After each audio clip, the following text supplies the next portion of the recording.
एक छोटी सी टाउन में एक लेजेंडरी लाइब्रेरी थी जो सिर्फ रात को ही नजर आती थी। लोग कहते थे कि इस लाइब्रेरी में ऐसे किताबें हैं जो गुज़िश्ता, हालिश्ता और मुस्तकबिल के राजों को छुपाती हैं। लाइब्रेरी का एंट्रेंस एक वाटरफॉल के पीछे छुपा होता था और सिर्फ उन लोगों को एंट्री मिलती थी जो सही पासवर्ड जानते थे।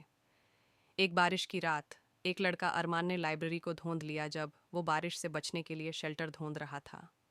जब उसने दरवाज़ा खोली तो उसने एक अजीब सा साइलेंस और पुरानी किताबें देखी। अचानक एक शख्स सामने आया, लाइब्रेरियन। लाइब्रेरियन ने अरमान को एक चैलेंज दी। एक ऐसी किताब ढूंढनी थी जो उसकी ज़िंदगी को हमेशा के लिए बदल देगी।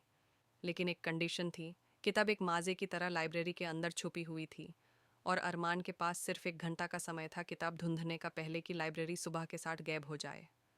जब अरमान ने माजे की तरह लाइब्रेरी का सफ़र किया तो उसने अजीब और अजीब किताबें देखी जो उसके कानों में राज कह रही थी।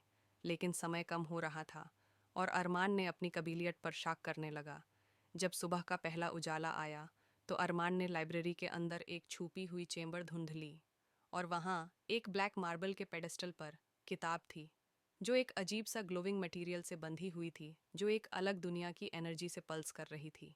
जब अरमान ने किताब खोली तो उसने देखा कि इसमें उसकी अपनी ज़िंदगी की कहानी थी, गुज़िश्ता, हाल और मुस्तकबिल। लेकिन जब उसने किताब की अंतिम सहीफ़ा पढ़ने की कोशिश की तो उसने देखा कि वो सहीफ़ा खाली थी। अचानक एक आवाज़ उसके कानों में आई, तुम्हारी कहानी अभी ख़त्म नहीं हुई अरमान, तुम्हारी कहानी अभी शुरू हुई है। और उसके बाद अरमान को कुछ नहीं याद रहा। वो लाइब्रेरी से बाहर आया लेकिन वो जगह अलग थी, वो टाउन अलग थी, वो दुनिया अलग थी। और अरमान ने महसूस किया कि उसकी ज़िंदगी अभी एक नए सफ़र की शुरुआत कर रही है।